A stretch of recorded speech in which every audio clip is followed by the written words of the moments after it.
going on, Turf Team? It's yours truly, Route Combo, a.k.a. the Professor on the Stick, and we are bringing you a Draft Champions game. So, I'm the Tennessee Titans unis, and my opponent is the Texans. So, I'm kind of in a bind here, right? So, I think the first tournament is going to be Draft Champions. If you know for a fact, or if you have thoughts on that, will you put in the comment section below? Because, honestly, Draft Champs is, I don't know, it annoys me because I don't like not having my playbook and not being able to pick the players. It's kind of frustrating. But Draft Champions does let you figure out all the different playbooks and understand them in and out. But I'm just not a fan of not having my playbooks all the time. But if the first tournament is in Draft Champions, then I probably need to start playing some Draft Champs, you know? So I need to figure out which way I want to qualify or attempt to qualify. We'll see if I'm going to be able to play enough games or not. And also, run the site. My real job. I got a wife, got 2 dogs. But, let me know in the comment section below. Is the first tournament, do we know yet? Look at John Elway scrambling and dambling on a 3rd and 6 for a first down at the 12-yard line. Hit him up with a counter for a touchdown here. But, let me know in the comments. I need to figure out what I need to play. Because I want to at least attempt to try to qualify. So, we'll see. I would prefer salary cap. But if the first tournament's on Draft Champs, I should probably play some Draft Champs. So, anyways, it's 7-0. As you can see, he's running PA post. I read it like a book. 2nd and 10. He runs a screen pass, and I can't tackle him there, and I can't tackle him there. He had 2 really nice little minor jukes. That's something I still need to get a little bit better at. And it can be hell in the open field with those little minor jukes because your guy ends up just kind of dumbing out when you try to get him to tackle the offensive player. So something I definitely need to work on here. And I'm running the ball 1st and 10 across the 40 to make it 3rd and 5. I'm going to run it again to make it either 4th and manageable or get the first down. And 4th and manageable. Look, RB kind of seemed open, but he really wasn't in my opinion. So I didn't want to throw that. And then he just did a good job of man coverage. It really was all pretty much locked up what I wanted to do. So he got to stop. So here he goes back to the screen pass. Did a really good job. Screen pass to the other side. I manned up the running back that time, and he wasn't able to get the screen pass off. Once again, that little post route, I knew that was coming. I covered that well. It should have been a pick in my opinion. And once again, I'm manually guarding this myself. And luckily, he just chunks it and does not complete it. As the game goes on, you're going to see he does have Herman Moore on the outside, and he's going to try to take full advantage of that. So let's see if he can do that or not. But with 1 minute and 40 seconds left till half, I get the ball back. Nothing's open, so I'm going to take off with John Elway, scrambling out to the right side, pick up first down, and then get down so he doesn't hit me. And Nano, where's that damn Nano detection, EA? So he gets a sack, 2nd and 18. I try to do a screen pass to make it 3rd and manageable. Excuse me.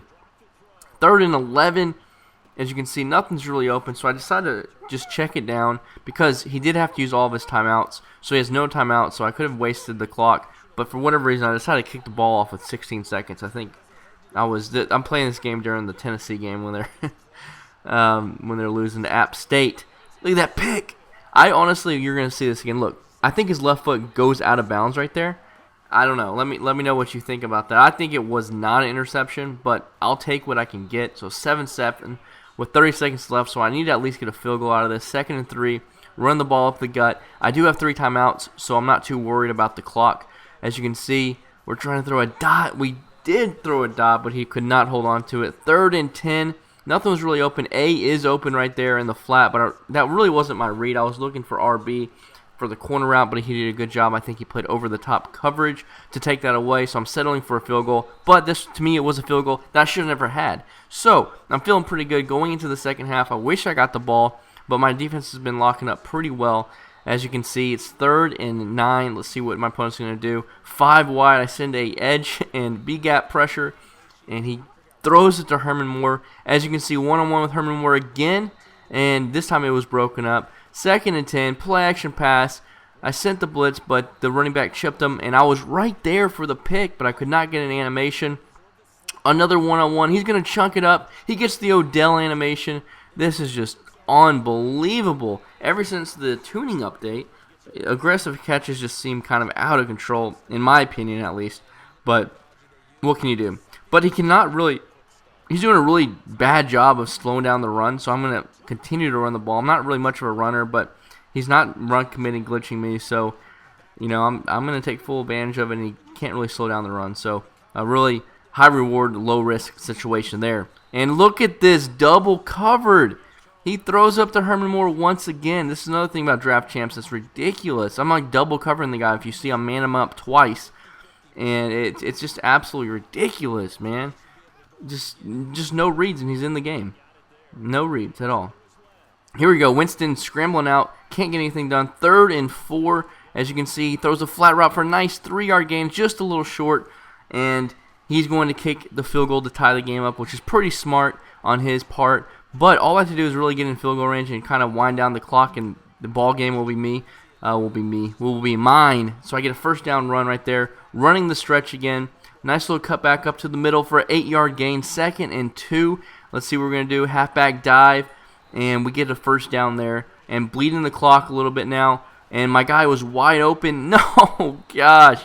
So just like that, I could have just lost the game because of the sack fumble from a pretty much instant block shed, in my opinion. But luckily, my guy recovered it. I was like, this game is not going to end well for me at that moment. But I got the ball back, took full advantage. I'm in field goal range now, but I want to get closer, and I want to bleed the clock a little bit more. Once again, coming back to the play that really 2 plays ago that worked. So went back to it, worked again. 1st and goal to 5, get down to the 2-yard line. As you can see, he's wasted all of his timeouts on this defensive drive. So I kick it in for a touchdown. I was thinking about kneeling it, but that one play or not getting a touchdown there, but you know, if you're going to give me a touchdown, I'm going to have to take it. And once again, he's going to chunk it up to Herman again. I just come out and cover 3-man deep just because I just knew that's all he had. And luckily, finally, I get an interception. But this guy stayed in the game somehow. I don't know. That's how a lot of these games go, where I feel like I'm a better player or I'm playing better, making better decisions, but they just stay in the game. So he's going to quit out the game. So that's Draft Champs. Took the W. Hope you guys enjoyed. Be sure to subscribe if you haven't. Smash that like button, and we will see you on the 6th. And go to MaddenTurf.com. Pick yourself up a guide.